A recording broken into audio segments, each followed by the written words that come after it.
मौर्यन साम्राज्य, रोमन साम्राज्य, भारत का साम्राज्य, ये सारे के सारे शासक और शासन समाप्त हुए क्योंकि हर एक को किसी न किसी की कमजोरी पता लग गई थी। भगवान राम ने भी रावण को मारा तो उनको कमजोरी पता चली थी, कॉम्पिटिटर की ताकत और कॉम्पिटिटर की कमजोरी। बस ये दो बातें समझ गए तो 100 बार भी युद्ध में उतर जाना, 100 के 100 बार आपकी जीत होगी।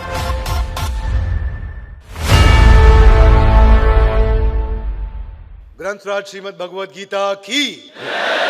तो आप सबका स्वागत है आज के अगले अध्याय में भगवद गीता के, Gita in action. Everybody guys come on, Gita in action. Gita को अपने जीवन में कैसे उतारें, पहला अध्याय चल रहा है और आज हम पहले अध्याय का तीसरा श्लोक लेने जा रहे हैं और यह श्लोक दुर्योधन बोल रहे हैं। हमने इससे पहले चर्चा किया धृतराष्ट्र के श्लोक का।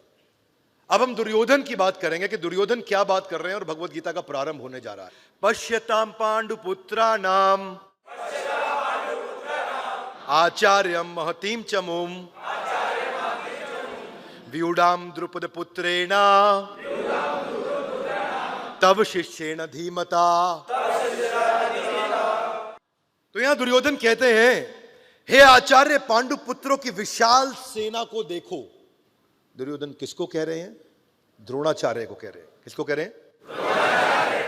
हे आचार्य पांडुपुत्रों की विशाल सेना को देखो जिसे आपके बुद्धिमान शिष्य द्रुपद के पुत्र ने इतने कौशल से व्यवस्थित किया है।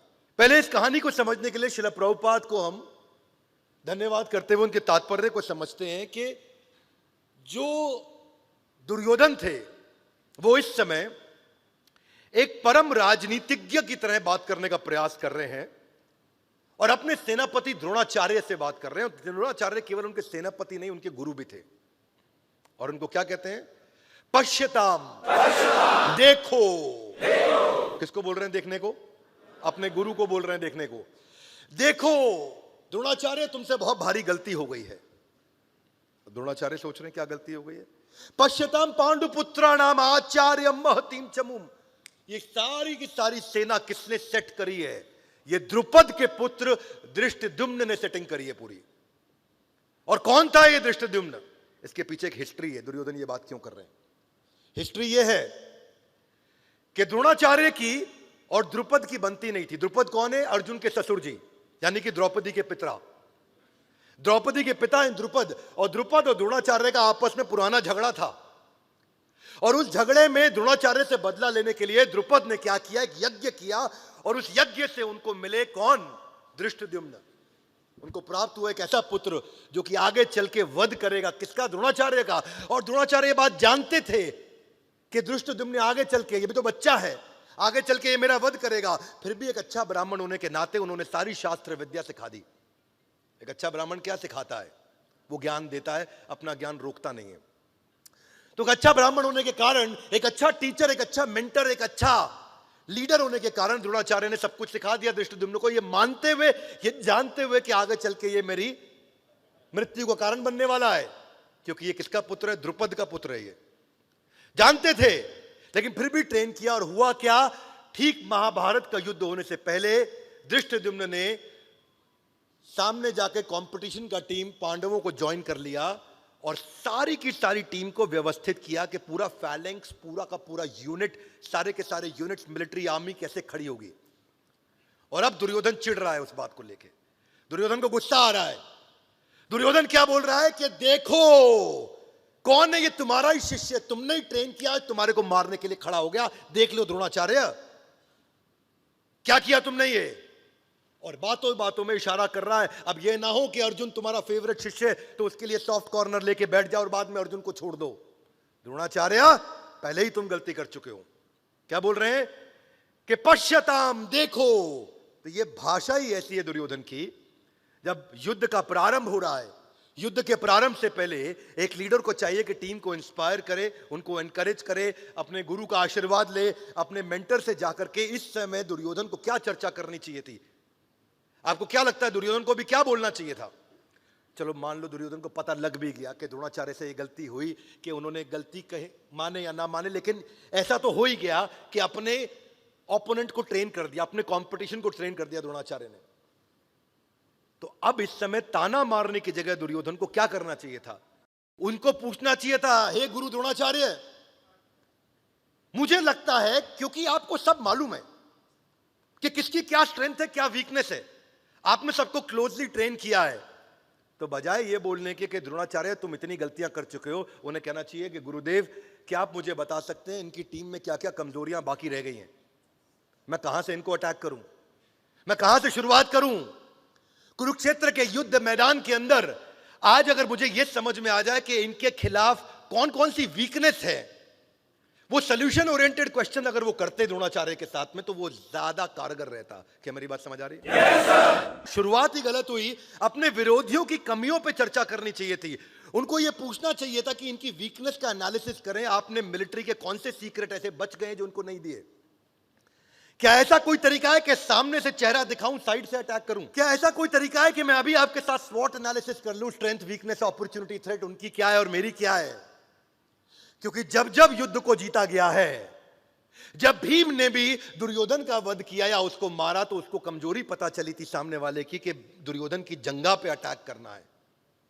जिस समय भगवान राम ने भी रावण को मारा, तो उनको कमजोरी पता चली थी कि रावण की नाभि पे अटैक करूंगा तो बात बन जाएगी। सामने वाले की कमजोरी दुर्योधन को मांगनी चाहिए थी, पता करनी चाहिए थी, बजाय के कहने के लिए पश्यताम पांडुपुत्राणाम आचार्यम महतीम चमुम। क्या कर दिया तुमने आचार्य? ये उनको ये समझना चाहिए था कि मेरे गुरु की खुद की एक कमजोरी अश्वत्थामा है, उनका पुत्र, और जो आगे चल के वध का कारण बना। बोला अश्वत्थामा हाथी मारा गया और उन्होंने शस्त्र छोड़ दिए। ये बजाय चर्चा करने के कि हमारी क्या वीकनेस, उनकी क्या वीकनेस, हमारी क्या स्ट्रेंथ, उनकी क्या स्ट्रेंथ। लड़ाई से पहले वो उस समय द्रोणाचार्य को तंग करने में लगे, उनको धमका रहे हैं, एक प्रकार से सॉफ्ट तरीके से धमका रहे हैं उनको। भीम ने जरासंध का वध कैसे किया? जब कृष्ण ने उनको कमजोरी बताई, तीलियों को तोड़ के एक को यहां फेंका और एक को यहां फेंका, और तभी जरासंध को उससे पहले भी 3 बार फाड़ा था भीमसेन ने, जिसके पास 10,000 हाथियों का बल है। ये जरासंध वही है जिसने 95 राजाओं को कैद कर रखा था, और 95 राजाओं के बाद 5 और राजा को कैद करके उनकी हत्या करके वो देवताओं को प्रसन्न करना चाहता था उस यज्ञ में, ताकि आगे चल के कृष्ण का भी वध कर सके। जरासंध, उस जरासंध को मारने के लिए भीम को वीकनेस नहीं पता थी, वरना जरासंध को कभी नहीं मारा जा सकता था। बचपन से कहानियां सुन रहे हैं कि जादूगर की जान उसके तोते में होती है, तोते को मारो तो जादूगर का गेम ओवर। सुनिए सब पिक्चरों में, यस नो? सामने वाले को समझे, कंपटीशन को समझे। तो कंपटीशन एनालिसिस मैं पहले अध्याय के 3 श्लोक से सीखने के लिए आपको गुजारिश करूंगा। उसको समझिए कि भगवद गीता एक ऐसा ग्रंथ है जिसमें आपको हर प्रकार का मैनेजमेंट समझ में आता है। कई लोग उसको धार्मिक पुस्तक समझते हैं। मैं उनसे प्रार्थना करूंगा थोड़ी देर के लिए इस विचार को जरा साइड में नहीं रखेंगे तो आपको लाभ नहीं मिलेगा जीवन में। क्या मेरी बात समझ आ रही है? Yes no? कई बार लोग सरदारों का मजाक उड़ाते हैं, सरदार जी 12 बज गए, सरदार जी 12 बज गए, सरदार तुम्हारे 12 बज गए, चुटकुला सुनाते हैं। लेकिन ये बदतमीजी के पहले उनको ये मालूम नहीं कि 12 बजने के पीछे एक्चुअली कहानी क्या है। नादिर शाह जो कि इन्वेडर था 1737 में, और नादिर शाह ईरान की तरफ से भारत में प्रवेश किया था, उस समय पंजाब पार करते हुए दिल्ली में आ गया था, और दिल्ली में मुगलों को कमजोर देख करके नादिर शाह ने इन्वेजन चालू किया, और हमारी औरतों को, हमारे पैसे को, धन को लूट के ले जाया करता था। सेना बहुत बड़ी थी, सिख कम्युनिटी बहुत छोटी थी उस समय, पर सिख कम्युनिटी ने क्या किया? वो जानते थे कि नादिर शाह की कमजोरी क्या है, ये शराबी है, ये कबाबी है, ये औरतों की संगत करता है, इनकी पूरी टीम ऐसी है। तो रात को मध्य रात्रि के अंदर सारे सिख छोटी सी अपनी टीम बना करके गोरिल्ला वॉरफेयर के द्वारा नादिर शाह की टीम को रोज रात को उखाड़ते थे, रोज रात को उनको ठोकते थे, अपनी औरतों को बचा के लेके आते थे। पूरे भारतवर्ष को धन्यवाद करना चाहिए सिख कौम को केवल इस बात के लिए कि उन्होंने हमारी संस्कृति और हमारे परिवारों को बचाया, बजाय के चुटकुला सुनाने के। दुर्योधन को चाहिए था यह, बजाय कहने के पश्यताम पांडुपुत्राणाम, उसको पता करना चाहिए था कि गुरुदेव क्या कमियां हैं सामने वाले की। जैसे सिख कौम ने उनकी कमियों को देख करके वहां जाके गोरिल्ला वॉरफेयर से उन पर अटैक किया। अरे पिक्चरों में पुरानी देखते आ रहे हैं कि विलन बोलता है तेरी मां मेरे कब्जे में है, तेरी प्रेमिका मेरे कब्जे में है। वो भी जाकर के हीरो की कमजोरी को पकड़ लेता था विलन, और वहां से पिक्चर का जो है यू टर्न आता था। उसके बाद अपन देखते थे वहां पे मूवीज के अंदर, चक दे इंडिया मूवी देखो, सुल्तान मूवी देखो, दंगल मूवी देखो, हर मूवी में दिखाया गया है कि लास्ट में सेमीफाइनल, फाइनल राउंड से पहले वो सामने वाले की वीकनेस को पकड़ते थे। आज बिजनेस के अंदर आपको भी ये देखना है, इजीएस्ट जानवर वही मारा जाता है जंगल में जो सबसे कमजोर होता है। पहला शिकार उसी का किया जाता है जो कभी नहीं बचता, क्योंकि वो बहुत कमजोर रहता है। बीमारी भी आकर के वही अटैक करेगी जो शरीर कमजोर होगा, जो शरीर का अंग कमजोर होगा। इसलिए सामने वाले को ओवरवेल्म कर दें अपनी स्पीड और अपनी एक सडननेस के द्वारा। अगर उसकी तैयारी के साथ दुर्योधन जाता, बजाय कि अपनी टीम का उत्साह गिरा करके वो जा रहा है। पांडवों की सबसे बड़ी कमजोरी क्या है? पांडव कौन सी शास्त्र विद्या और शस्त्र विद्या नहीं जानते हैं। पांडवों को किस चीज से डर लगता है? पांडवों को अगर मैं अटैक करूंगा तो वो कैसे रिएक्ट करेंगे? हे गुरु द्रोण, ऐसी वो कौन सी कमजोर एरिया है, उसको क्या बोलते हैं? Below the belly, under the belly. या अंडर बेली क्या एक कहावत है, सबसे कमजोर इलाका, सबसे कमजोर इलाका। क्योंकि एक पुरुष के लिए जेनिटल्स एक ऐसा कमजोर इलाका होता है जिसके कारण ये अंडर बेली नाम की एक कहावत ही पैदा हो गई, जो कहावत ही बन गई इस बात के लिए। वो कौन सी कला में हमसे बेहतर है, वो कौन सी कला में हमसे बदतर है, हम कौन सी कला में उनसे बेहतर है।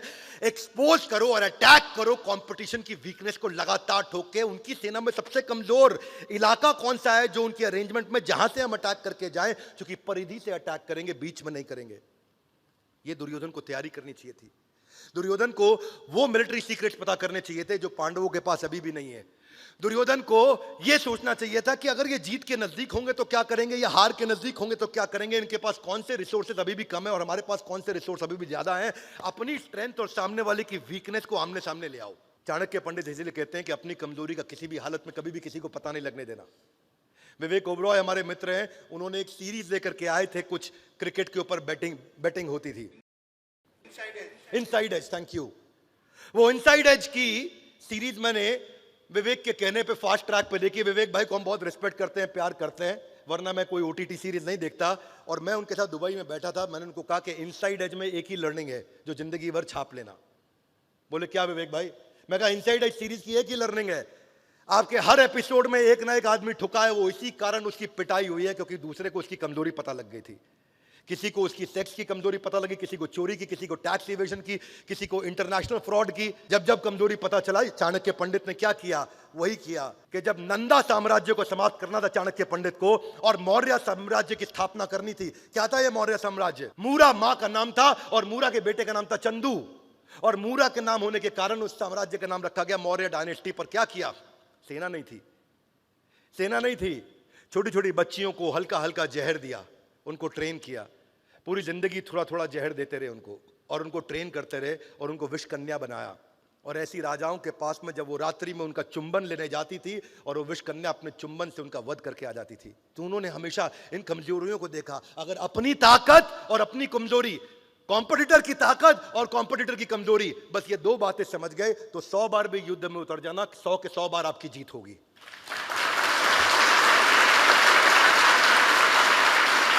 आसानी से आप डिस्ट्रैक्ट कर पाओगे अपने ओपोनेंट को। पर दुर्योधन की यह गलती थी।